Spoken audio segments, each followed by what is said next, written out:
Every Sunday morning for the last couple of years now, we've been doing a prophecy update. We started actually in October of 2006, and we have been doing it ever since, and we'll probably continue to do it, well, until the rapture. So this is the time of the service now, the portion of the service that we set aside to look specifically at Bible prophecy. One of the reasons why we do this is because we really believe that we are living in the last days. Much of what is taking place today in the world geopolitically is a fulfillment of Bible prophecy. What was foretold by the prophets of old, both in the Old Testament and in the New Testament as well. There are so many prophecies for us. In fact, it's believed that there's about 1/3 of the Bible that is actually Bible prophecy. So you really, in a way, can't teach the Bible without teaching Bible prophecy. If you try to teach the Bible without teaching Bible prophecy, then you would need to sort of rip a few of your pages out of your Bible because you cannot go through the scriptures and just pick and choose. And so we want to talk about the whole counsel of God from Genesis all the way to Revelation. Another reason why we do these prophecy updates is because we believe that the effect and the impact that it has on us is such that it purifies us, readies us, even steadies us for the return of the Lord. See, if we live our lives with that anticipation of His imminent return, it has a way of affecting how we live our lives. We start to live our lives in light of eternity. And it sort of loosens our grip on this world and the things of this world, which, like John said, are passing away. So he says, don't love this world or the things of this world.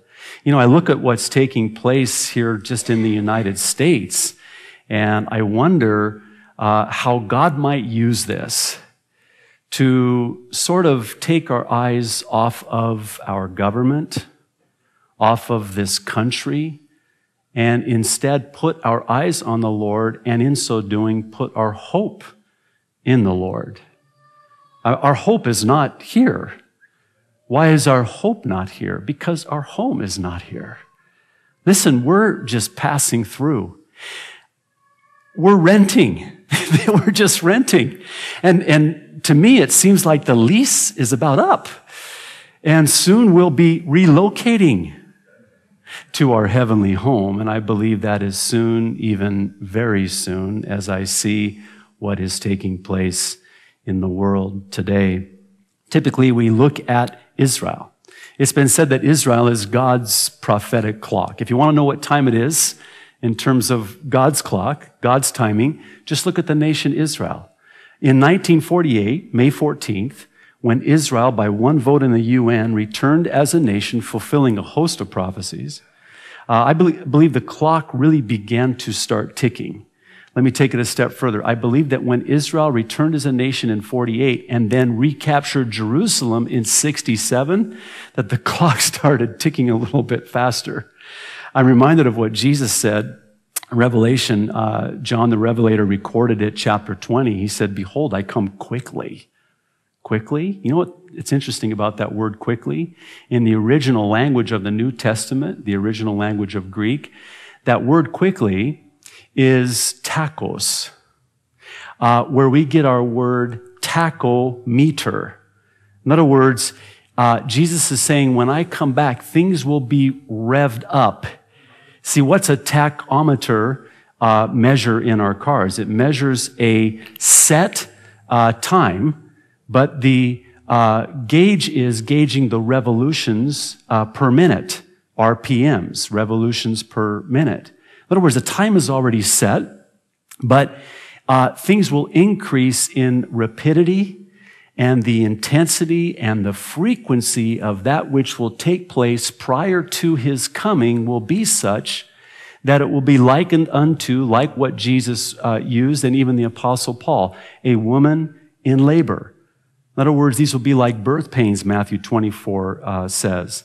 when Jesus answers his disciples, that before I come, you'll have all of these things that will happen. Wars, rumors of wars. You'll have famines, pestilence, earthquakes in different places. Nation will rise against nation, kingdom against kingdom, but that these will be the beginning of birth pangs. Now, if you have a King James, it says sorrows there, and that's sort of a poor translation. It misses, I think, what Jesus is trying to say there, because that was the old English word for birth pains. When you understand it as birth pains, it sort of changes the whole complexion of it. Again, these things will come with greater intensity like birth pains, and the frequency will be shorter. So, behold, I come quickly. Now, what I see happening is all of these things are globally, prophetically, sort of fitting together rather quickly, right before our very eyes.